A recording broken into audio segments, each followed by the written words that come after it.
Nous rendons grâce au Seigneur qui aime notre frère bien-aimé Gauthier et qui veille sur lui. Nous voulons aujourd'hui continuer, bien-aimé, sur la même parole que nous avions commencé hier. Nous bénissons le Seigneur qui nous soutient tout le temps pendant nos réunions. Car des fois, frère, je sais que pour certains cela serait étrange, mais il faudrait que vous puissiez, vous soyez sans ignorer, frère, que ce ne sont pas des hommes extraordinaires qui partagent la parole en ce Dieu. Ce sont des hommes en qui il n'y a rien de bon. Peut-être, je ne sais pas, mais je l'ai dit par rapport à moi. Le Seigneur, lui seul, comprend comment il nous fait une grâce et une bénédiction pour le groupe. Mais bien aimé, ce n'est pas parce qu'il y a quelque chose d'extraordinaire en nous. Ce n'est pas parce qu'on est excellent, mais c'est parce que Dieu est grand. C'est parce qu'il est mystérieux. C'est parce qu'il est merveilleux et indigne de toute explication de l'homme. Bien aimé, c'est ainsi qu'il se sert des vases de rien du tout comme nous, comme toi, comme moi. Voilà pourquoi, bien aimé, nous venons rendre grâce au Seigneur pour son soutien, son appui, son aide, bien aimé, dans cette œuvre. Le Seigneur nous parle tous les jours merveilleusement. Et bien aimé, quand on entend de ce dont tu parles, nous nous rendons compte qu'il n'y a que Dieu qui peut parler ainsi. Mais en réalité, bien aimé, ce sont des hommes vains, des hommes petits, des hommes de rien, qui se servent pour pouvoir apporter un message extraordinaire. Voilà pourquoi nous rendons grâce à son soutien, à son aide, à sa présence, bien aimé, lui qui est en œuvre. C'est vrai que nous œuvrons, mais le véritable en œuvre, c'est Dieu lui seul. Je dis cela afin que nous puissions savoir, bien aimé, que notre foi, notre confiance, notre appui, c'est en Dieu. Notre assurance, c'est en lui. Bien, hier, nous avions commencé à parler sur la miséricorde de Dieu. Nous avons essayé d'expliquer la miséricorde en ce que cela, bien aimé, l'action de la compassion, de la pitié de Dieu sur un misérable. Et en touchant cela, nous avons parlé du misérable. Le misérable, ce n'est pas le pauvre. Le misérable, ce n'est pas quelqu'un qui n'a rien dans le corps ou qui est pauvre physiquement, il n'a pas un compte bancaire comme aujourd'hui, tout est bancaire. À l'époque de nos ancêtres, on dirait quelqu'un qui n'a pas de vaches ou de bœufs. Et bien aimé, le misérable, c'est le pécheur. C'est celui qui est dépourvu de la nature divine. C'est celui qui manque le divin en lui, la nature de Dieu en lui. C'est celui-là qui est le misérable. Donc si un homme bien-aimé marche totalement dans l'intégrité, mais s'il manque, bien-aimé, un attribut de Dieu, une portion de la nature qui est Dieu, de la nature qui est Dieu, bien-aimé, cette personne-là est un misérable. Le misérable, ce n'est pas seulement quelqu'un qui ne dit pas en mal. Le misérable, c'est tout celui qui est privé de la gloire de Dieu. Voilà. Donc, dès qu'un homme est privé de la gloire de Dieu, celui-là est misérable. Et la seule chose qui prive l'homme de la nature divine, de la gloire de Dieu, bien aimé, c'est le péché. Voilà pourquoi Paul, regardant sa propre vie, il va s'identifier au péché. Et il va dire, misérable que je suis. Bien aimé, ce soir, nous voulons continuer dans la même allure pour essayer d'expliquer la pensée de Dieu par rapport à certains points sur la miséricorde. Quelque chose de très profond qui indique le cœur de Dieu, que j'ai voulu souligner, c'est dans Exode. Exode 22, le verset 27. Si nous voulons comprendre la dimension de la miséricorde de Dieu, essayons de prendre ça d'emblée pour comprendre à quoi s'attendre dans la miséricorde de Dieu. Exode 22, verset 27. Je vais lire.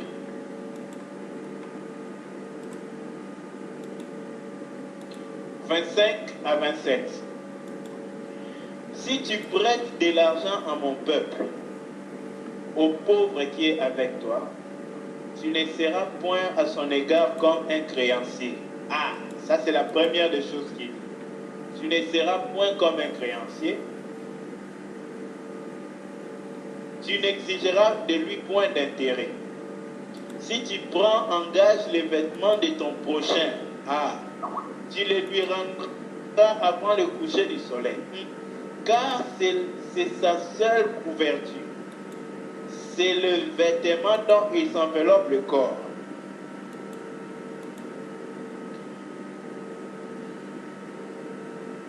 Dans quoi coucherait-il s'il crie à moi? S'il crie à moi, je l'entendrai, car je suis miséricordieux. Bien-aimé, essayons d'imager la scène ici. Tu prêtes à quelqu'un de l'argent. Cette personne-là te doit.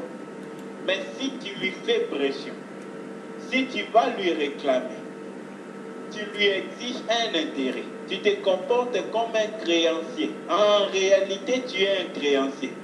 Mais si tu te comportes comme un créancier avec lui, tu retiens en gage un vêtement par exemple, ou tu lui retiens en gage quelque chose.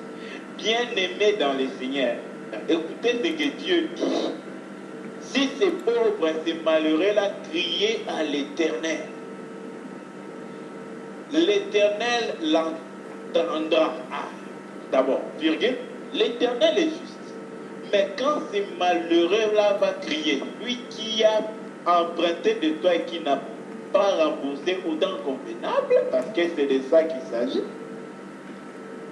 Bien-aimé, si toi tu viens, tu gardes en gage quelque chose, ou tu te comportes comme un créancier avec lui, l'Éternel dit que le cri de cet homme-là qui te doit va monter vers lui et lui, il va prêter attention. L'entendre là, c'est-à-dire, il va écouter cet homme.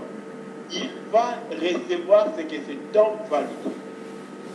Bien-aimé, c'est là que nous devons comprendre la miséricorde de Dieu. Jésus a donné une parabole. Il dit un homme avait été pardonné de sa dette. Et quand il trouva un autre homme qui lui devait, cet homme-là a voulu l'égorger, lui faire pression, le menacer de le jeter en prison, car celui-ci bien aimé lui doit. Mais Dieu, dans sa fidélité bien-aimée, a permis que celui qui avait prêté à cet homme qui veut égorger son prochain passe aussi par là pour voir. Bien-aimé dans le Seigneur, la miséricorde de Dieu est quelque chose d'essentiel de Dieu. La miséricorde de Dieu ne peut pas être soutirée de Dieu. Si on retire de Dieu sa miséricorde, c'est que Dieu n'est plus du tout miséricordieux. Mais cette même miséricorde de Dieu, Dieu n'est pas égoïste de cela. Dieu veut prendre cette miséricorde et la partager avec tous ceux qui prennent part à sa nature divine. En effet, bien-aimé, tu ne peux pas dire que tu es un enfant de Dieu si tu n'es pas miséricordieux. Tu peux te dire enfant de Dieu, mais Dieu ne te dit pas son enfant si tu n'es pas miséricordieux. En effet, bien-aimé, Dieu, il est tout ce qu'il est tel qu'il est. Il n'est pas la plupart de ce qu'il est, il est tout ce qu'il est. Tout ce que Dieu dit de lui-même est ce qu'il est. Si Dieu nous dit qu'il est miséricordieux, c'est qu'il est réellement miséricordieux. Alors, il dit qu'il prend plaisir à la miséricorde. Ah. J'ai pris premièrement le verset que nous venons de lire, afin que, bien aimés, nous puissions réaliser de quel Dieu il s'agit. Dieu, il est infiniment, bien aimé, fidèle à sa miséricorde. Il est infiniment juste dans sa miséricorde. Voilà pourquoi notre part, bien aimé, c'est de pouvoir demeurer dans sa manière de faire et de voir là, où il prend plaisir à la miséricorde. Alors, pour pouvoir essayer un peu de positionner la miséricorde par rapport à Dieu, nous allons prendre ces deux versets. Je vais prendre Michée 6, le verset 8. Ensuite, Matthieu 9, le verset 13. Michée 6.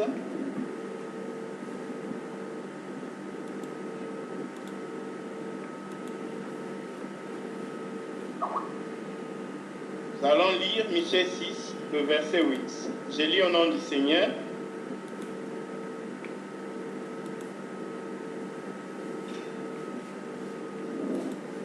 Verset 8, la Bible nous dit ceci, Michée 6, verset 8.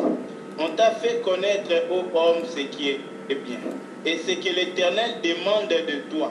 Ah, pas ce que l'Éternel propose, ce que l'Éternel demande de toi. C'est que tu pratiques la justice, c'est que tu aimes la miséricorde et que tu marches humblement avec ton Dieu. Bien-aimés dans le Seigneur, voici premièrement ce que Dieu est lui-même et ce que Dieu veut que l'homme puisse faire. En effet, j'aimerais que nous soyons sans ignorer que la première personne qui pratique toute sa parole, c'est Dieu lui-même. Sa parole vit en lui et il veut que cette parole-là vive en nous.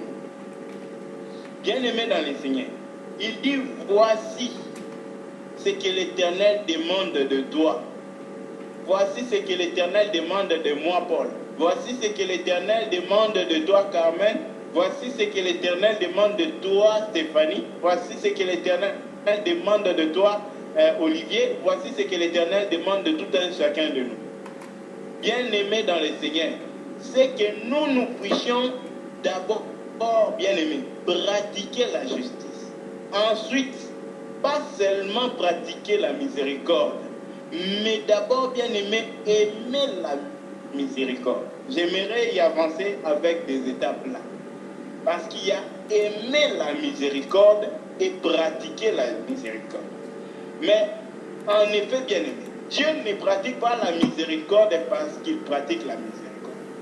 Dieu pratique la miséricorde parce que, comme on dit dans le langage humain, Dieu est au-dedans de Dieu, il y a la miséricorde. Dieu est miséricordieux.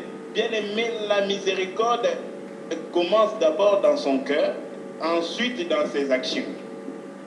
Si quelqu'un n'aime pas la miséricorde à l'intérieur de lui, la miséricorde ne peut pas être bien aimée à l'extérieur de lui. Il faut qu'il aime d'abord la miséricorde, ensuite qu'il pratique la miséricorde. Maintenant, voyons dans Matthieu ce qu'il dit. Il dit, mais allez. Ici, c'est Jésus qui parle, bien aimé, aux pharisiens. Il leur dit, mais allez et apprenez ce qui signifie.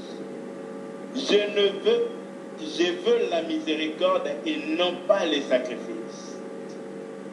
Car ce ne sont pas des justes que je suis venu appeler, mais des pécheurs. Bien-aimés dans le Seigneur, il dit, allez et apprenez ce que ça veut dire. Je veux la miséricorde. Dans ma version, il est écrit, je prends plaisir à la miséricorde. Bien-aimé dans le Seigneur, Dieu prend plaisir. Quand Dieu manifeste sa miséricorde envers toi, envers moi, ce n'est pas qu'il est fait à contre-cœur. Ce n'est pas qu'il est fait à... Pardonnons-le seulement. Montrons-lui seulement la miséricorde. Non, effaçons son péché. Non. Dieu ne le fait pas contre cœur. Il ne le fait pas malgré lui. Il ne le fait pas comme une deuxième option. Mais c'est une priorité de la nature de son cœur, bien aimé, d'accorder miséricorde. C'est une priorité de sa nature, bien aimé, d'accorder miséricorde. Maintenant, c'est lui qu'il est tel qu'il est là. Il veut que toi et moi, nous puissions, bien aimer, être pareils, être semblables, prendre part à cela. C'est-à-dire, quand tu pardonnes quelqu'un, tu es dans la joie de pardon. Quand tu pardonnes quelqu'un, tu ne le fais pas malgré toi. Tu ne le fais pas. Ah, il a demandé pardon, on le pardonne. Non. Bien-aimé, comment tu sauras si tu ne pardonnes pas malgré toi? C'est lorsque tu pardonnes avant que la personne ne vienne te demander pardon. C'est là que tu sauras réellement. Parce que là, tu pardonnes devant Dieu, pas devant la personne. C'est là, prouve, bien-aimé, où est ton cœur par rapport à Dieu. Hier, en débutant, j'ai dit quelque chose de très capital. Je vais le répéter maintenant. L'attitude de nos cœurs, bien-aimés, dépend de notre distance avec Dieu. Bien-aimé, la bougie est bougie tant qu'elle est loin du feu. Mais dès que la bougie, bien-aimé, s'approche du feu, son état change. Bien-aimé dans le Seigneur, la bougie, je parle du blanc de la bougie, le corps de la bougie. Bien-aimé, dès que son corps-là atteint le feu, ce corps-là commence à fondre. Il n'est plus dur. Bien-aimé, qu'est-ce qui change sa dureté? Ce n'est pas la bougie qui se change d'elle-même, mais bien-aimé, le feu transforme l'état de la bougie. Bien-aimé dans le Seigneur, le problème, ce n'est pas bien-aimé la bougie. C'est l'approche de la bougie. Quelle est la distance entre la bougie et le feu? Et même un chrétien, bien-aimé, plus tu es loin de Dieu, tu seras dur envers les autres. Si tu sens en toi-même cette attitude, c'est-à-dire, tu as besoin de donner des explications, qu'on t'explique d'abord pourquoi il m'a fait ça. Ensuite, tu pardonnes. Qu'il vienne d'abord tomber à tes pieds comme un esclave tombe au pied de son roi avant que tu pardonnes. Si tu as besoin qu'il vienne d'abord, bien aimé, mourir à tes pieds pour que tu le pardonnes. Ou si tu as besoin de demandes d'explications, d'audience, frère, comprends que ce n'est pas de ta force. Tes problèmes avec toi, c'est ta distance avec Dieu. Dieu est loin de Dieu. Dieu, il n'attend pas quelque chose pour nous pardonner en Christ. La preuve première, bien aimés, nous qui sommes vivants maintenant, qui sommes nés en 1900, bien aimés, nous avons été pardonnés sur la croix avant même notre naissance.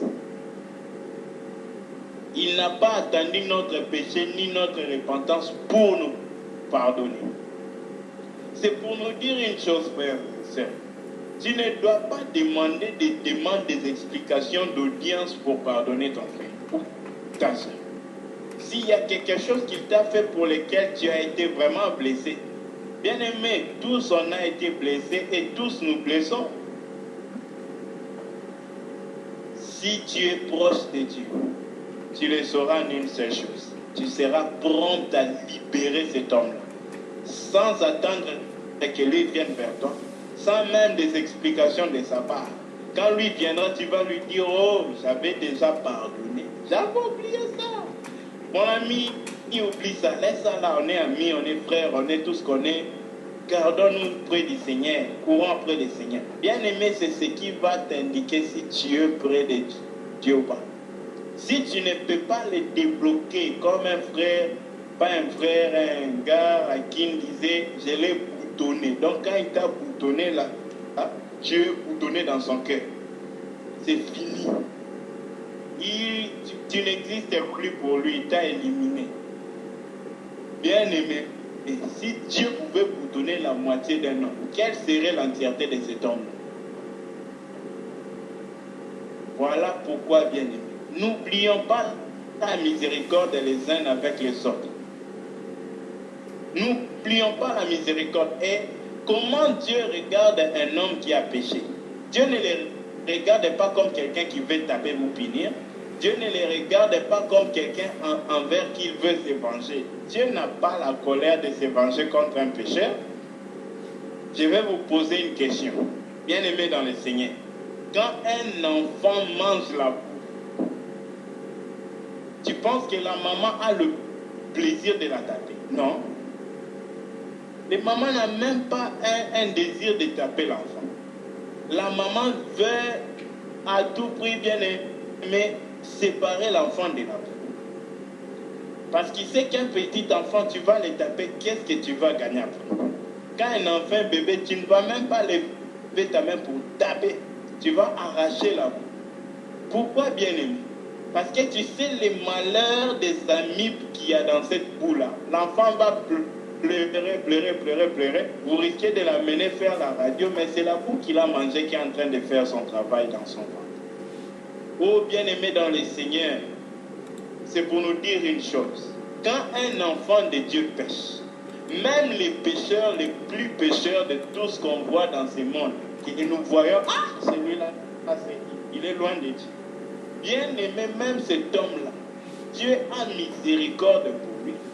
Dieu désire que cet homme se répande. Dieu veut le changement de cet homme. Le même Dieu qui a eu patience envers toi, il a aussi patience envers cet homme-là. Mais maintenant, si toi, tu n'es pas patient, tu n'es pas bien aimé, miséricordieux envers cet homme-là, penses-tu que tu es semblable à Dieu? Penses-tu que tu as bien aimé les sentiments que Dieu a pour cet homme? Plus nous participons à la nature divine, bien aimé, plus nous aussi nous ressentons ce que Dieu ressent. La compassion qu'il a pour les créatures que lui, le Père, a fait. Bien aimé dans le Seigneur, devons nous poser la question. Avons-nous l'attitude du cœur de Dieu envers les hommes que nous voyons? Quelle est notre attitude dans le cœur envers les hommes que nous voyons? Les regardons-nous comme Dieu ou nous les regardons pour faire le commérage sur eux, pour se moquer d'un défaut qu'il y a en eux, pour bien aimer réaliser qu'ils ont quelque chose de moins, comprendre qu'ils sont bien aimés inférieurs, pour parler d'eux après.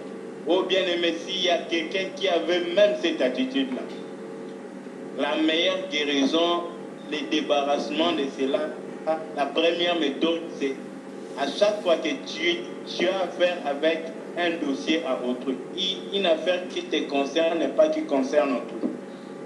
Si tu vois, tu ne peux pas aider la personne.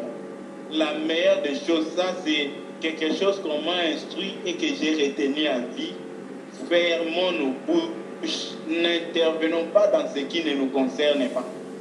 Ne sois pas occupé dans les affaires des autres, comme on dit en anglais, busy in other body matter. Si ce n'est pas ton affaire, ce n'est pas ta vie. Si tu ne peux pas aider la personne là, laisse-le. Dieu peut l'aider. Fermons nos bouches. C'est le plus grand bien qu'on peut nous faire à nous-mêmes, pas à lui, à nous d'abord. N'essuyons pas nos âmes. Envers les hommes, car Dieu lui-même est miséricordieux envers eux. Et si nous sommes de Dieu, de la sémence de Dieu, de la race de Dieu, bien aimés, nous aurons la même réaction que Dieu envers eux.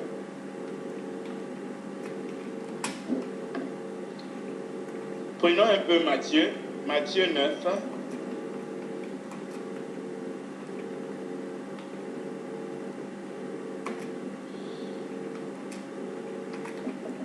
J'espère que la suite là n'est pas très essentielle.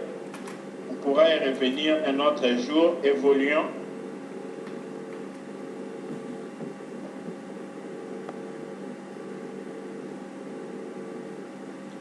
Prenons un peu ceci. C'est par rapport à ce que j'étais en train de dire. Quand est-ce que Dieu est miséricordieux? Qu'est-ce que Dieu fait par miséricorde? Qu'est-ce que Dieu fait par miséricorde? Quand est-ce qu'il agit par sa miséricorde? J'ai béni Dieu pour David. Bien aimé, il explique ça parfaitement. Prenons un peu Psaume 45, le verset 17. Psaume 45, verset 17.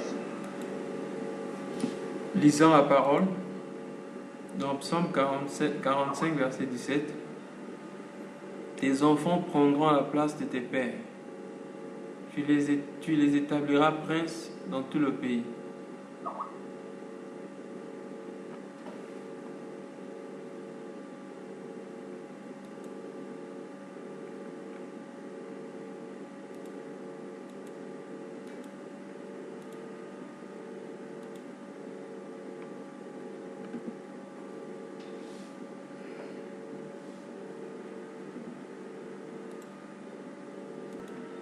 Les bons versets, c'est Psaume 147, le verset, prenons d'abord le verset 7 à 8, ensuite 17. Mes sincères excuses, j'étais en mute et je continuais de parler. Donc, Psaume 145, verset 7, la Bible déclare ceci. Qu'on proclame le souvenir de ton immense bonté et qu'on célèbre ta justice. L'Éternel est miséricordieux et compatissant, lent à la colère et plein de bonté. Prenons encore le verset 17. L'Éternel est juste dans toutes ses voies, miséricordieux dans toutes ses œuvres, bien-aimé dans le Seigneur. L'Éternel n'est pas miséricordieux dans la plupart de ses œuvres. L'Éternel n'est pas miséricordieux dans la plupart des choses qu'il fait. L'Éternel est miséricordieux dans tout ce qu'il fait. Tout ce qu'il fait, il est fait avec miséricorde. Même au jour du grand trône blanc de jugement, bien-aimé, l'Éternel agira avec miséricorde et par miséricorde. Voilà pourquoi nous, en tant qu'enfants de Dieu, bien-aimés, nous devons toujours chercher à ressembler à notre Père. Agissons-nous par miséricorde. Agissons-nous par miséricorde tous les temps. Oh bien-aimé, quand tu vois un pécheur, quelle est ton attitude en lui? Quand tu vois un homme péché, as-tu l'attitude de le condamner d'abord? Ou tu as l'attitude bien-aimée de couvrir son péché? Pas pour l'encourager, mais pas pour, pardon, le décourager, mais tu as d'abord l'attitude de l'amour de Dieu, de désir, d'avoir pitié de lui parce qu'il est dans la mort. Car c'est comme ça que Dieu regarde le pécheur.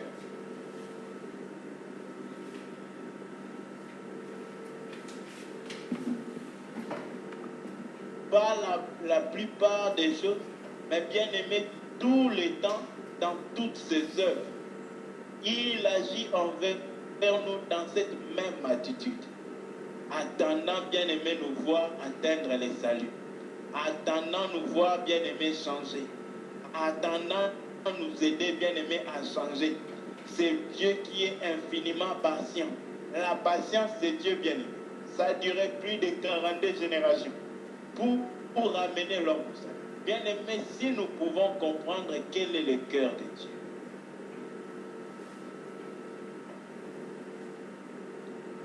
miséricordieux dans toutes ses œuvres, à cause de sa miséricorde, quand il voit un pécheur pécher, au lieu de se mettre en colère, il est lent en colère à cause de sa miséricorde.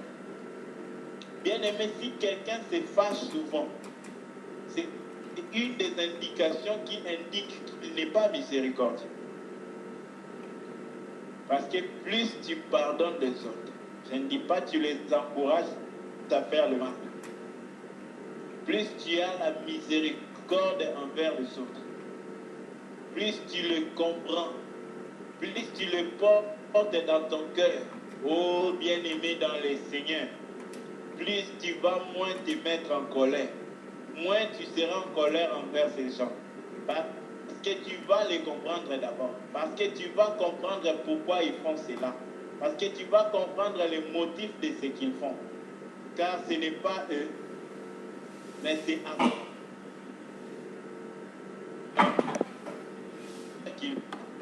C'est parce qu'ils sont misérables qu'ils agissent ainsi. Quand Dieu regarde un pécheur, il le voit misérable, il agit envers lui comme s'il agissait envers un misérable. Tu ne me diras pas que quand tu vois un pauvre, un misérable, tu vas chercher à le condamner, à le détruire, à les rabaisser, à les décourager. Non. Tu vas d'abord chercher à l'aider. Tu as pitié des pauvres. Pourquoi? Parce que tu sais qu'ils sont pauvres. Bien-aimé dans le Seigneur. À chaque fois qu'un homme bien-aimé doit agir envers un homme,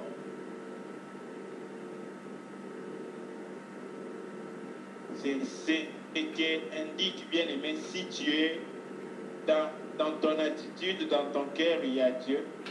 Tu verras cela dans tes réactions et tu es proche de Dieu. Comment agis-tu envers un pécheur? Quelle est ton attitude quand on te parle du péché d'un homme, d'une femme, d'un frère, d'une soeur, le péché de quelqu'un? Comment réagis-tu envers ça? Tombes-tu dans les pièges de dire que non, ça là il a exagéré? Tombes-tu dans les pièges de dire que celui-là vraiment non? Bien-aimé, penses-tu que tu es un peu mieux que lui? As-tu oublié, bien-aimé, que tu n'es pas même pas un peu mieux qu'un homme naturel? Tu n'es qu'un homme naturel. C'est la grâce, la bonté de Dieu qui te préserve. Ainsi donc, frère, demeure plein de compassion et de miséricorde en tout temps. Pas la plupart des fois, mais tous les temps, dans toutes tes œuvres, demeure plein de miséricorde. Relevant les hommes, leur disant que le Seigneur les aime, même là où ils sont tels qu'ils ont péché contre lui. Et que le Seigneur n'aime pas les péchés qu'ils ont commis. Et que le Seigneur ne communie pas avec ces péchés. Mais l'amour de Dieu pour eux demeure sans faillir. Il n'y a même pas une goutte de son amour qui a fui, qui a diminué, qui a disparu quand ils ont fait cela. Bien aimé, Dieu n'est pas, son amour ne finit pas à cause du péché de l'homme. Aucune chose à venir, aucune chose présente ne diminue l'amour de Dieu pour nous. Mais Dieu ne prend pas plaisir au péché. Dieu ne communie pas avec le péché. Voilà pourquoi ne montre pas cet homme-là qu'il est le détesté de Dieu. Montre-lui que Dieu l'aime, mais Dieu ne prend pas plaisir au péché que lui il aime. S'il veut communier avec Dieu, il doit se séparer du péché. Mais n'ayez pas une attitude bien aimée qui décourage la personne et lui montre que pour lui là, c'est fini. Dieu l'a oublié, Dieu l'a déjà effacé dans sa liste. Bien aimé dans le Seigneur, les seules personnes qui ont eu cette attitude, ce sont les gens qui n'avaient même pas le temps de pouvoir examiner leur propre vie. Ce sont les gens qui ne marchaient même pas devant Dieu. Voilà pourquoi Jésus leur a dit, pour la femme adultère, Jésus va leur dire, s'il y a un parmi vous qui n'a pas péché, qu'il lance la première pierre. Bien aimé, pour l'autre cas, le Seigneur a dit, toi je t'ai pardonné. Pourquoi tu ne peux pas pardonner l'autre? Bien aimé, le fait de condamner un homme, le fait de ne pas agir avec miséricorde tout le temps, même une seule fois envers un homme, cela prouve que nous pensons que nous sommes justes et que cet homme-là est mauvais. Parce que quelqu'un qui, tu as déjà vu deux voleurs ou deux malades, voilà. Un pécheur, c'est un malade. Merci beaucoup, le frère Théo nous a donné, bien aimé, une fois cette précision-là. Il dit, quand tu vois un malade à l'hôpital, as-tu même la pensée de pouvoir lui faire du mal? Bien aimé, un pécheur, c'est comme un malade. Mais seulement, il n'est pas conscient de son état de maladie. Car s'il devient conscient, il va chercher le médecin qu'on appelle Jésus, qui délivre les hommes de la maladie. Il a le véritable chimiothérapie, la chimiothérapie qui finit les cancers bien spirituels. C'est lui le médecin par excellence. Et lui, quand il guérit ta maladie, tu es réellement guéri. Oh bien-aimé dans le Seigneur. Si nous regardons les pécheurs comme des malades, nous n'allons jamais les haïr, nous n'allons jamais les critiquer, nous n'allons jamais chercher bien-aimé à les décourager, nous n'allons pas les maudire. Parce que nous comprenons qu'ils sont des misérables. As-tu regardé un pécheur comme un misérable?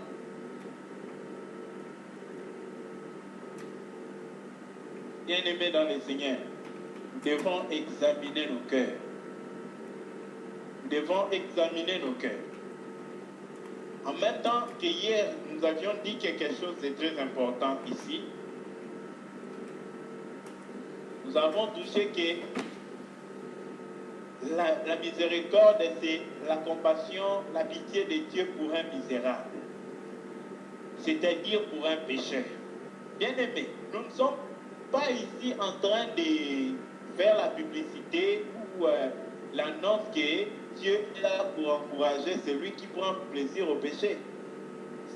Si un homme prend plaisir au péché, c'est qu'il ne connaît pas Dieu. Voilà pourquoi hier, avant de parler sur la miséricorde de Dieu envers le péché, nous avions tâché de pouvoir préciser bien que celui qui bannit les sang du pardon, celui qui minimise le prix du pardon, le prix de notre sanctification, celui qui ramène Christ à la croix avec plaisir, celui-là ne connaît pas Dieu.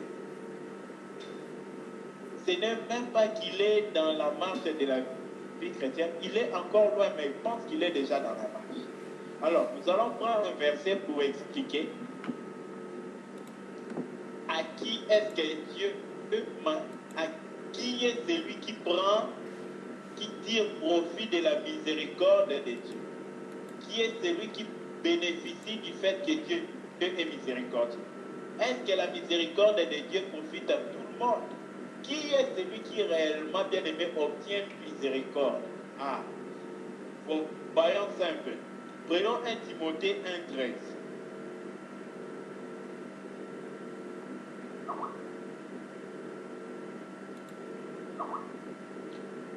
1 Timothée 1,13. Je lis au nom du Seigneur.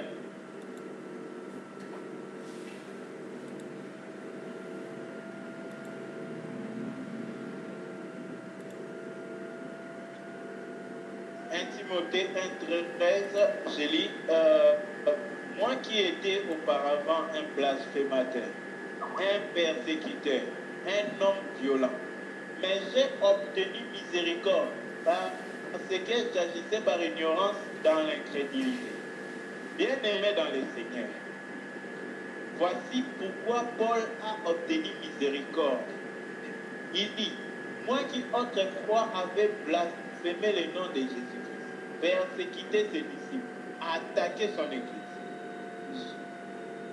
j'ai fait l'expérience de sa miséricorde parce que j'étais sincère, j'agissais par ignorance, il tuait les chrétiens, il attaquait l'Église, il blasphémait le nom de Jésus parce qu'il ne connaissait pas.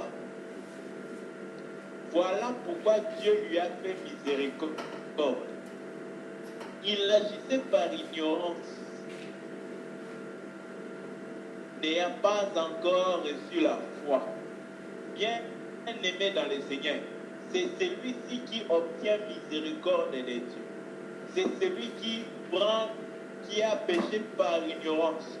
Or, qu'est-ce dit la Bible? La Bible nous dit que mon peuple pêche ou périt par faute de connaissance. Bien-aimé, si c'est par ignorance, c'est bon. Mais si nous péchons, bien-aimé, sans ignorance, oh bien-aimé dans le Seigneur, la miséricorde de Dieu ne nous est pas facilitée. Souvenons-nous d'un bien-aimé dans la Bible. Ces choses sont écrites afin que nous puissions comprendre. Ces choses ne sont pas écrites, bien-aimés, afin de nous être seulement écrites. L'Hébreu nous parle de quelque chose de très profond. J'aimerais prendre ceci pour pouvoir vraiment attirer l'attention de tout un chacun de nous. Afin que personne parmi nous, bien-aimés, ne croie que le pardon du péché est facile. Si les bien-aimés, un bien-aimé peut nous aider avec ces versets où on parle d'Ésaïe dans Hébreu, et Ésaïe qui il avait un cœur mauvais pour se détourner de Dieu. Il a recherché les droits bien-aimés, cela ne lui fut point donné. Malgré qu'il a cherché cela avec pleurs et larmes.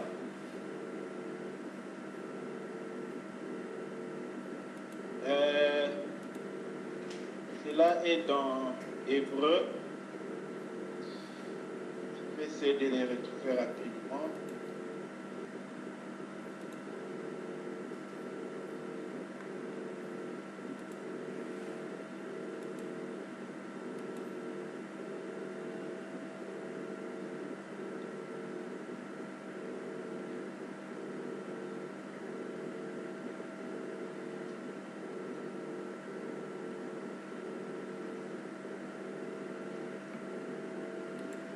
Donc, dans ce verset que nous allons lire dès que nous pouvons, il précise clairement que nous devons veiller que personne ait un cœur dur comme Ésaü. Parce que lui, il était profane. Il a vendu son droit d'aînesse. Et après, quand il est revenu bien aimé, pour obtenir ce même droit d'aînesse, il a été privé de cela. Oh bien-aimé dans le Seigneur, c'est pour nous prévenir d'une chose. C'est pour nous dire que si nous, bien-aimés, nous ne tâchons pas, nous ne faisons pas attention, bien-aimés, mais en livrant notre droit d'aînesse au bien-aimé facilement, il ne nous sera pas facile de pouvoir retrouver cela. Et même si nous venons avec pleurs, cela ne nous permettra pas de pouvoir acheter l'aînesse. Voilà pourquoi, bien-aimés, nous devons faire très, très attention. Nous devons nous poser la question. Sommes-nous réellement en train de garder jalousement notre droit d'aînesse? Sommes-nous en train de cacher jalousement notre droit d'aînesse?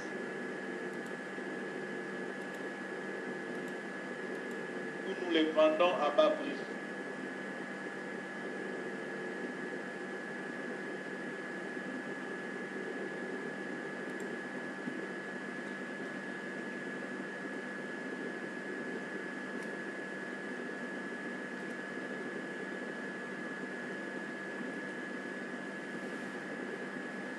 Excusez-moi, j'ai essayé de...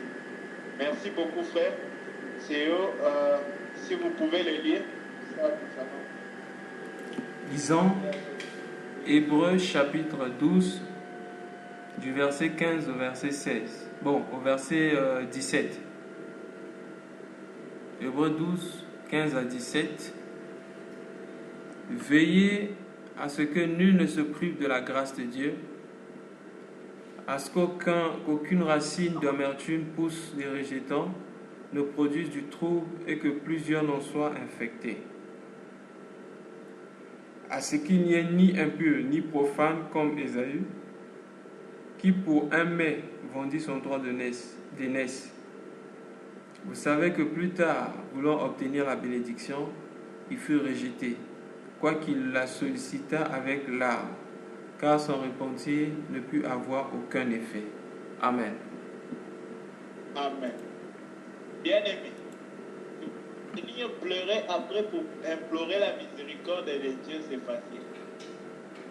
Mais cela ne nous rassure pas que quand nous allons venir, après avoir péché, pas comme Paul qui dit par ignorance, parce qu'il ne savait pas ce qu'il était en train de faire, il était persuadé que tuer les chrétiens au nom du judaïsme, au nom de la loi de Moïse, était juste. Mais bien aimé, si nous péchons volontairement, ayant connu la vérité, ou selon la partie de la vérité que nous connaissons, bien aimé, et que nous, avec cela, nous attendons au pardon. Voilà un cas précis d'Ésaü. Il a vendu son droit d'aînesse, il savait que la bénédiction pouvait lui revenir. Mais quand il est venu pour prendre la bénédiction, on lui a dit qu'il n'y a plus de part. Bien-aimé dans le Seigneur, ne fais pas la provision du péché. Ne t'approprie pas du pardon du péché. C'est-à-dire, tu dis, je sais que si je pêche maintenant, Dieu va me pardonner. C'est-à-dire, ce n'est pas Dieu qui va te pardonner. Toi-même, tu t'es rassuré du pardon. Notre assurance du pardon, ce n'est pas de nous-mêmes, c'est Dieu qui est notre assurance. C'est lui qui nous déclare pardonner. Ce n'est pas nous-mêmes nous disons je suis pardonné. Bien aimé, Dieu n'est pas obligé de nous pardonner. Et il nous pardonne par amour. On ne s'approprie pas, on ne s'arrache pas du pardon. Voilà pourquoi, bien aimé dans le Seigneur, il nous faut faire attention. Si nous connaissons l'Éternel, nous allons nous éloigner du péché. Nous ne pécherons pas pour manipuler Dieu dans sa miséricorde. Alors, pour finir, j'aimerais dire quelque chose. Bien aimé dans le Seigneur, si ton cœur est dur envers autrui, comprends une seule chose. Tu es vraiment loin de Dieu. Si ton cœur, parce que quelqu'un fait comme ça, directement ton attitude envers lui est changée. Directement, tu veux le mettre, l'effacer dans ta liste. Le boutonner, comme on dit, lui mettre un bouton. C'est-à-dire un not allowed. Bien-aimé dans le Seigneur, cela suffit pour nous indiquer que nos cœurs sont loin de Dieu. Dieu a besoin de quelqu'un pour le servir. Voici celui qui est digne d'être bien-aimé. Un serviteur bien-aimé selon les cœurs de Dieu. Ce n'est pas quelqu'un qui prend plaisir au péché et qui après cela tolère aussi les péchés. Bien-aimé, je pense que je m'explique bien. Où je désire vraiment que nous comprenions bien ceci. Ce n'est pas Dieu n'encourage pas quelqu'un à tolérer les péchés d'un autre. Dieu aime le péché. Et si nous avons la même attitude du cœur de Dieu, nous haïrons aussi les péchés. Dans la même manière, ce n'est pas parce que je tolère les péchés que je fais bien aimer pour pouvoir tolérer les péchés d'un autre. Je ne me tolère pas d'abord moi-même et je ne tolérerai pas l'autre. Je vais comprendre qu'il a péché, j'aurai compassion de lui. Mais je ne dirai pas c'est normal ou on doit pratiquer cela. C'est pas grave. Non, c'est grave. Mais Dieu t'aime encore. Mais cela est grave. Et en même temps, parce que le problème c'est quoi? Quand quelqu'un commence déjà à tolérer son propre péché, il fait maintenant du péché la monnaie courante. Mais l'homme juste, il veille d'abord, bien aimé, 24 heures sur 24 heures sur lui-même, parce qu'il veille sur lui-même bien. Il ne tolère pas les péchés dans lui-même. Il ne va pas tolérer le péché dans les autres. Je veux dire, il ne va pas encourager les autres à pécher. Il va aider les autres à marcher dans la justice. La miséricorde de Dieu n'est pas un encouragement pour les péchés. La miséricorde de Dieu bien-aimé, c'est un atout grand de Dieu pour notre bien-être, pour le pardon de nos péchés. Cela ne veut pas dire que Dieu encourage le péché. Dieu nous encourage à pécher. Qui peut être un serviteur bien-aimé, un souverain sacrificateur? Nous finissons avec ces versets. Hébreux 2, verset 17. Voici l'homme que Dieu cherche. Je vais lire. En conséquence, il a dû être rendu semblable en toutes choses à ses frères, afin qu'il soit un souverain sacrificateur miséricordieux et fidèle dans les services de Dieu, pour faire l'expiation des péchés du peuple. Bien-aimé, ce n'est pas seulement pour le souverain sacrificateur, mais en réalité c'est quoi? C'est pour quiconque veut servir Dieu. Si tu veux être un outil dans la main de Dieu, voici la procédure. Sois d'abord strict envers toi-même. Sois sans tolérance zéro du péché dans ta propre vie. Et ensuite, bien-aimé, sois 100%, comme on dit en anglais, bien-aimé, pas tolérant les péchés dans les autres, mais ressentant la misère, bien-aimé, la compassion pour les misérables dans ton cœur, bien-aimé pour quiconque qui pêche. Vous allez voir deux choses. Avant que Jésus bien-aimé soit un souverain sacrificateur miséricordieux, il y avait une chose. Il fallait qu'il soit rendu semblable en toutes choses à ses frères. Pourquoi semblable? Pour que ce que nous traversons, la tentation que nous faisons face, les lacunes que nous avons, la pression que nous avons dans nos vies, que lui prenne part à cela. Quand lui d'abord il prend part à cela, bien-aimé dans les cieux, il prend part à notre tentation. Il comprend notre situation. Il a pitié de nous. Il sait combien c'est pas facile, bien-aimé, de résister tout le temps à la tentation. Il sait combien ce n'est pas facile. Mais lui qui a fait cela, parce qu'il a pu faire cela, il peut maintenant nous aider. Il connaît la formule pour faire cela. Il connaît comment il faut faire pour parvenir à surmonter cela. Oh bien-aimés dans le Seigneur, il nous convient d'abord de pouvoir surmonter cela en nous. Ensuite, de pouvoir aider les frères à surmonter cela. C'est lorsque nous surmontons cela en nous que nous pouvons surmonter cela dans nos frères. Donc, l'homme que Dieu cherche en ce soir, le frère, la sœur que Dieu veut que tu sois, que je sois, c'est quelqu'un qui marche dans la justice et qui est complètement miséricordieux envers les autres.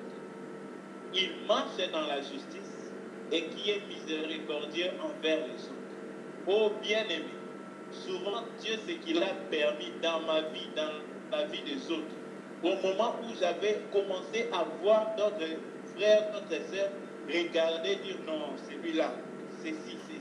Bien-aimé, Dieu m'a permis, bien-aimé, de faire face des fois même à tomber dans des péchés que je pouvais condamner et ne jamais imaginer que je peux faire, afin de briser mon cœur, bien-aimé, dans l'assurance que j'avais sur moi, pour m'aider, bien-aimé, à comprendre les choses, pour m'aider à pouvoir, bien-aimé, avoir compassion sur les choses.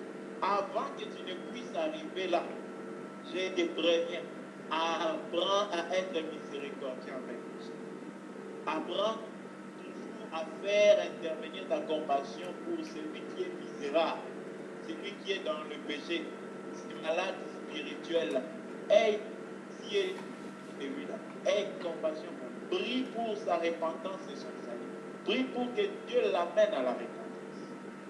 Telle est notre responsabilité envers nos frères dans le Seigneur. Oh bien-aimés dans le Seigneur, nous devons faire attention. Nous devons penser à cela. Les serviteurs que Dieu cherche en ce temps de la fin. Les serviteurs que Dieu cherche en ce temps de la fin, c'est celui-là. C'est lui qui est totalement juste et c'est celui, bien-aimé, qui en même temps est totalement miséricordieux envers ses frères. Que Dieu nous bénisse. Merci. Amen. Gloire au Seigneur. Merci bien-aimé Paul pour ce puissant message. Oui, nous rendons grâce à notre Père qui nous a encore parlé ce soir. Bien-aimé, levons nos yeux vers le Père et glorifions-le pour le message qu'il nous a donné. Disons-lui merci parce qu'il a parlé directement à nos cœurs. Merci parce qu'il veut nous sanctifier par sa parole puissante. Prions le Seigneur. Ô Père, nous te sommes infiniment reconnaissants. Nous allons prier conformément à ce que nous avons reçu ce soir. Bien-aimés, nous avons appris que Dieu pratique la miséricorde lui-même parce qu'il aime la miséricorde. La Bible dit dans Hébreux chapitre 1 verset 9, tu as aimé la justice et tu as haï l'iniquité. Voilà pourquoi l'Éternel t'a donné d'être supérieur à tes égaux et une huile de joie sur sa tête. Nous allons élever nos voix pour dire à notre Père de nous donner la force, de nous donner son caractère à lui, d'être miséricordieux comme lui il est miséricordieux. Demandons cela, bien-aimés. Prions. Père, ce soir, nous avons appris que celui qui a la miséricorde dans son cœur, ce dernier pardonne avant qu'on vienne lui demander pardon. Nous allons prier avec la sœur Carmen qui va demander au Seigneur de nous donner d'avoir un bon cœur.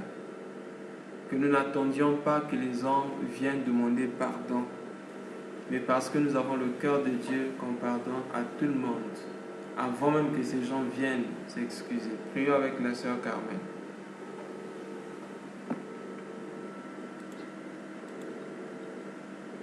Éternel, Dieu trois fois saint, Dieu d'amour, Dieu de miséricorde, merci pour ce message. Père, toi qui pardonnes sans attendre que nous te le demandons, toi qui nous as pardonné nos péchés avant même notre naissance, nous te demandons, Seigneur, de nous aider à emprunter tes pas. Seigneur, aide-nous à avoir cette miséricorde-là que tu as. Aide-nous à faire grandir en nous cette humilité, cette miséricorde, afin que nous pardonnons les péchés de tout. Nous pardonnons tous les hommes qui nous offensent, même avant qu'ils nous approchent pour le demander, Seigneur. Aide-nous à pardonner spontanément les gens qui nous font du mal, Seigneur, sans rien attendre d'eux. Père, aide-nous à faire ceci une chose effective dans notre vie. Dans le nom puissant de ton Fils Jésus-Christ, nous avons prié. Amen. Amen. Oui, bien-aimés, nous avons encore appris ce soir que celui qui est proche de Dieu est miséricordieux. Celui qui est proche de Dieu verra les hommes comme Dieu les voit. Nous allons prier avec le frère Olivier. Il va demander que le Seigneur nous donne de voir les hommes comme lui les voit. La Bible dit « Ayez en vous les sentiments qui étaient en Jésus-Christ ».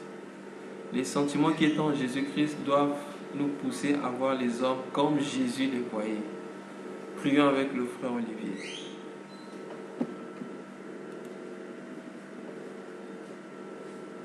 Seigneur, je veux bénir ton nom. Ce soir, nous nous entrer dans le miroir de ta parole, de notre attitude. Je veux bénir ton nom parce que tu as permis que chacun de nous voyons combien de fois, par moment, nous sommes éloignés de toi dans certaines circonstances. Seigneur, je prie que cette parole en ce soir puisse, Seigneur Jésus-Christ, nous rapprocher de toi. Afin que, Père, que soit les situations, que nous traversions, que ce soit, Seigneur Jésus-Christ, les problèmes que nous avons entre frères et sœurs, que ce soit, Seigneur, nos frères et sœurs, que ce soit dans le monde, il faudrait que les gens voient ton amour, ta miséricorde au travers de nous, afin que, Père, au travers de nous, ils puissent mesurer la grandeur et l'immensité de ta miséricorde dans nos vies. Père, je crois que, Père, si tu l'as dit en ce soir, c'est que tu nous l'apportes et que nous rentions Seigneur, dans cette miséricorde. Je prie que ce soit manifeste dans nos vies, dans ton nom puissant et précieux que je prie. Amen. Amen. Oui, bien-aimés dans le Seigneur, nous avons aussi appris que le fait de condamner un homme à cause de ses péchés est la preuve que nous ne sommes pas en connexion avec Dieu. La Bible dit dans Hébreux chapitre 9, verset 27, « Il est réservé aux hommes de mourir une seule fois, après quoi vient le jugement. » Dieu juge après la mort. Il nous convient de ne pas juger les gens avant leur mort, car Dieu est capable de changer les cœurs. C'est ainsi que nous allons prier avec la sœur Jemina pour demander au Père de nous donner un bon cœur, de nous donner de ne pas juger, mais de nous juger nous-mêmes souvent et tout le temps, avant de chercher à juger les autres. Prions avec la sœur Jemina. Nous te sommes reconnaissants pour ton amour. Seigneur, ton amour est la preuve de ta miséricorde et de ta compassion. Seigneur, tu nous as aimés d'un amour infini. Seigneur, qui sommes-nous pour juger? Toi, le véritable, toi qui étant sur terre n'a point péché, tu attends que l'homme meure pour pouvoir le juger par la suite. Qui sommes-nous, Père, pour juger? Éternel Dieu d'amour, brise nos cœurs. Parce que, Père, c'est l'orgueil, Éternel Dieu Tout-Puissant, dans un domaine ou un autre, qui nous pousse à juger les autres. Qui sommes-nous, Père? Éternel, brise nos cœurs, Éternel, nous t'en supplie. Seigneur, montre-nous combien nous sommes nus et misérables, Éternel Dieu Tout-Puissant, combien nous sommes faibles, Éternel. Montre-nous, parle-nous, Seigneur, révèle-nous cela comme tu l'as révélé à travers son messager à l'Église, de Laodicée, Seigneur. Oui, c'est parce que nous nous croyons, éternel Dieu Tout-Puissant, riche. C'est parce que nous nous croyons, éternel Dieu Tout-Puissant, capable. C'est parce que nous nous croyons saints. C'est parce que nous nous croyons que nous jugeons les autres, Seigneur. Seigneur, par de tels messages, nous montrent notre état. Seigneur, aide-nous, Seigneur, de telle sorte que nous voyons jour et jour, jour après jour, combien, Seigneur Jésus, nous ne sommes que misérables. Donne-nous de voir combien nous n'avons pas le droit, Seigneur, de juger les autres. Oui, Père. Seigneur, si nous prenons réellement part, éternel Dieu Tout-Puissant, à ta nature, nous n'allons pas juger, Seigneur. Nous allons plutôt avoir compassion. Fais grandir ta compassion en nous. Fais grandir ta miséricorde en nous, Père, nous t'en supplions. Seigneur Dieu Tout-Puissant, nous sommes imparfaits. Oui, éternel, donne-nous de garder cela, Seigneur, dans nos mémoires. Donne-nous, Seigneur Jésus, de toujours avoir à l'esprit que nous sommes imparfaits, éternel Dieu Tout-Puissant. Dans ce cas, nous n'aurons pas, éternel Dieu Tout-Puissant, l'occasion de juger les autres. Rappelle-nous cela, Seigneur. C'est vrai, nous prions ce soir. La chair est faible, éternel. La chair est faible, au Dieu Tout-Puissant. Donc, rappelle-nous ce toujours, éternel, de telle sorte que, Père de gloire, que nous regardions, Seigneur, les autres comme toi tu les vois. Donne-nous, Seigneur Jésus, tes lunettes. Donne-nous de voir comme tu vois.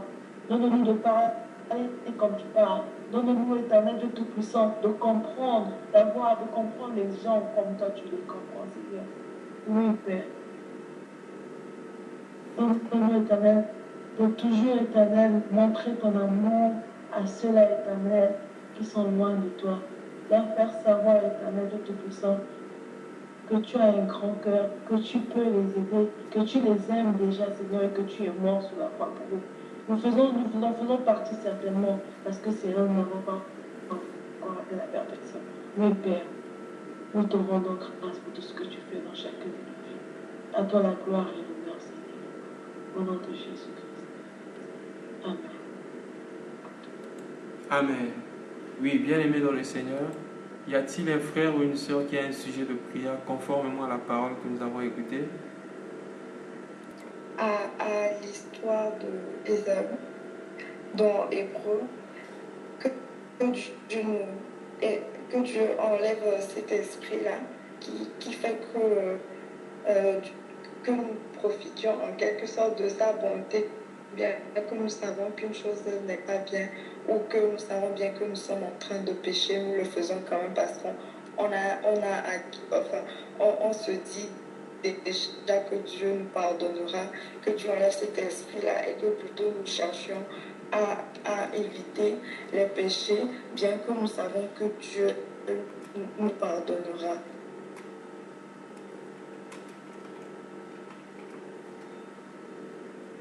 Amen. Donc nous allons élever nos voix conformément à la parole par rapport à l'histoire d'Ésaü que notre bien-aimé Carmen vient de nous rappeler. La Bible dit qu'Ésaü, à cause d'un mets, a perdu son droit d'aînesse. Bien-aimé, à cause d'un avantage physique, charnel, quelquefois il nous arrive de vendre ce qui est spirituel, ce qui est précieux. Voilà pourquoi nous allons prier le Seigneur. Qu'on ne vende pas notre droit d'aînesse à cause des désirs éphémères, à cause des désirs passagers, à cause des désirs qui n'ont pas de fondement. Et que lorsque nous savons que c'est un péché, lorsque nous savons que c'est quelque chose de mal, que le Seigneur éveille notre conscience, qu'on sache que le péché est grave, plus que même n'importe quelle maladie. Prions le Seigneur. Ô Père, nous venons auprès de toi. Tellement charnels que nous sommes, Père, il nous arrive de désobéir catégoriquement à toi, Éternel, même lorsque nous connaissons ta volonté, parce que nous voulons, Seigneur, nourrir la chair. Mais nous venons auprès de toi, Seigneur, afin que toi tu nous aides. Père, aide-nous à voir les choses comme tu les vois. Aide-nous, Seigneur, à considérer le péché plus grave que même le cancer ou le sida. Aide-nous, Seigneur, à nous débarrasser, Seigneur, du péché dans notre corps. Au nom de Jésus-Christ. Seigneur, que nous ne vendons pas le droit de naissance, que nous ne vendions pas le droit de naissance à cause des avantages du Seigneur temporaires, à cause des biens temporaires, à cause, Seigneur, des richesses incertaines, mais que nous ayons nos yeux focalisés, Seigneur, sur les choses, Seigneur, d'en haut. Que nos yeux, Seigneur, regardent, Seigneur, ta personne, que nous te voyons, toi et toi seul, que tu sois notre richesse et que tu sois notre repos en toutes choses. Merci, Père, pour ta grâce. Au nom de Jésus-Christ. Est-ce qu'il y a un autre bien-aimé qui a un sujet de prière conformément à la parole? Prier. Nous allons prier pour demander pardon au Seigneur pour toutes les fois où nous avons jugé et condamné les hommes. Même si ce qu'ils ont fait était vrai. Mais le Seigneur ne nous a pas appelés à condamner et à juger. Mais le Seigneur nous a appelés à prier. Nous allons prier pour demander pardon pour toutes les fois que nous avons jugé et condamné. Et demander que le Seigneur éveille notre conscience.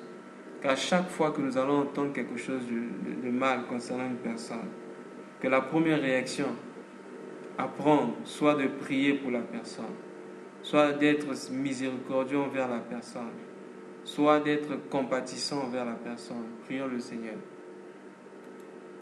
Père, c'est toi qui... Ok, nous allons prier. Prions aussi, tout comme Dieu, nous soyons lents à la colère et riches en bonté.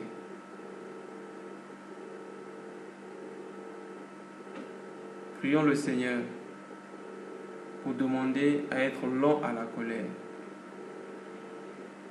Prions le Seigneur. Et que l'humilité... excusez-moi, je vais relire le sujet. Donc nous allons prier que le Seigneur nous donne d'être prompt à pardonner, mais lent à la colère. Prions le Seigneur. Nous avons nos yeux fixés sur toi. La révélation de la valeur de la croix. Non, mon sujet est que le Seigneur nous donne la révélation de sa personne et de son cœur. Le chant de libération, nous le clouons à la croix du Seigneur. Amen. Nous allons élever nos voix pour demander au Père. Si nous péchons, c'est parce que nous ne connaissons pas qui est Dieu. Donc nous allons prier que le Seigneur nous donne de le connaître. Et surtout, la révélation de la croix. Lorsqu'on pêche, la Bible dit on le ramène à la croix. Élevons nos voix, demandons la faveur de Dieu sur notre vie. Que le Seigneur nous donne de le connaître. Et la révélation de la croix, prions. Ô Père, nous avons nos yeux. Nous allons donc passer aux ajouts. Est-ce qu'il y a un frère ou une sœur qui a un ajout à faire par rapport au message? Prière de nous bénir. N'hésitez pas, s'il vous plaît. Merci. Nous allons donc élever nos voix. Il y a un sujet qui vient juste d'arriver. Nous allons prier pour la miséricorde.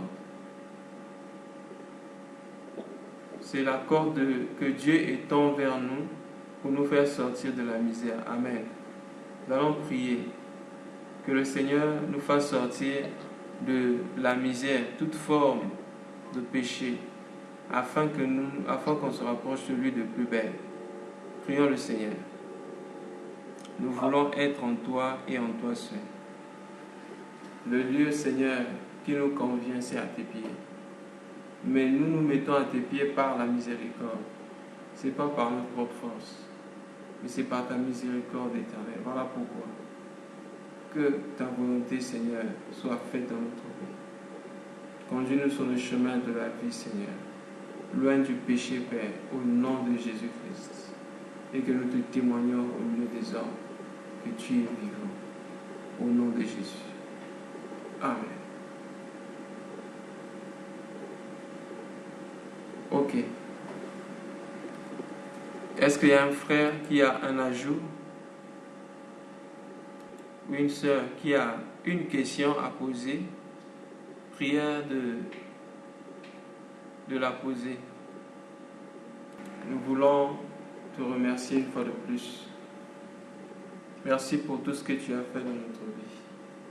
Merci pour ta parole puissante que tu nous as donnée ce soir. Merci Père pour ta force dans notre vie. Louange à toi qui nous conduit selon toi. Gloire à toi qui nous aide. Merci pour ta fidélité dans nos vies. Merci pour cette réunion éternelle. Nous voulons te recommander nos frères et sœurs qui n'étaient pas là. Fortifie Seigneur les mains et les genoux qui se fatiguent. Même n'étant pas connectés, Père, conduis-les à être proches de toi. Au nom de Jésus-Christ. Père, en tes saintes mains, te recommandons la vie de tous nos frères et sœurs dans le Seigneur. Éloignés comme proches éternels. Souviens-toi d'eux et tous les saints du monde. Merci pour ta grâce. Au nom de Jésus, nous avons ainsi prié et reçu. Amen.